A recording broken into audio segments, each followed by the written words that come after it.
বইছে নদী, নদী। কিন্তু আমরা কি তোমার সঙ্গে সেই রকম ভাবে মেলামেশা করেছি? না ভালো জেঠু, না। আমি এত বড় হয়ে গিয়েছি তো, এত বড় বয়সে এসে না আমার মা বাবা ছাড়া আমাকে এত ভালোবাসা কেউ দেয়নি, জানো, কেউ দেয়নি।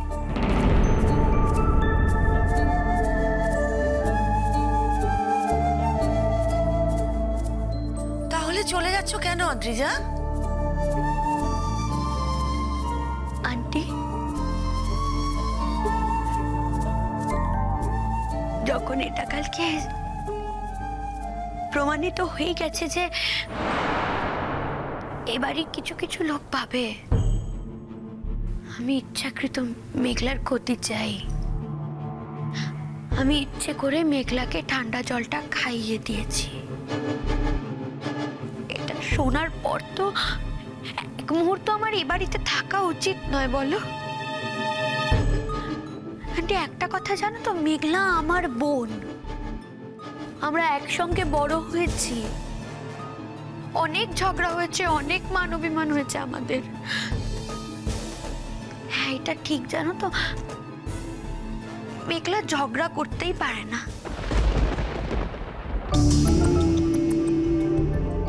ঝগড়া কাকে বলে ও জানেই না। যা ঝগড়া সবসময় আমি করেছি, কিন্তু ও বুকে হাত দিয়ে বলতে পারবে আমি ওকে ভালোবাসিনি?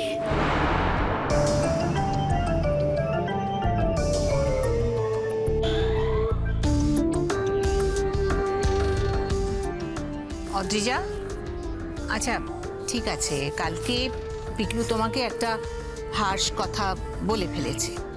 আমি মানছি যে পিকলু হয়তো একটু বাড়াবাড়িই করেছে,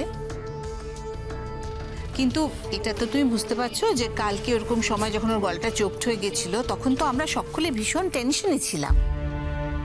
আর এই কথাটাও তো সত্যি যে ঠান্ডা জল খেলে গলার উপরে তার একটা এফেক্ট তো হবেই। হয়তো তুমি সেটা হয়তো ইচ্ছে করে করনি।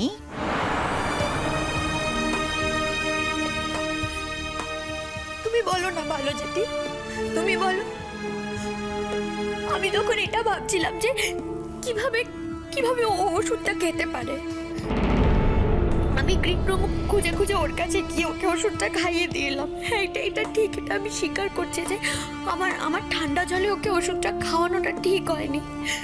কিন্তু তুমি বলো না, ওই মোমেন্টে কি এইসব কথা মাথায় থাকে? এইসব কথা মাথায় থাকার কথা? শোনো অদ্রিজা, পিকলুদা জাস্ট তোমাকে অ্যালার্ট করেছিল যাতে ভবিষ্যতে একই ভুল তুমি আবার না করো।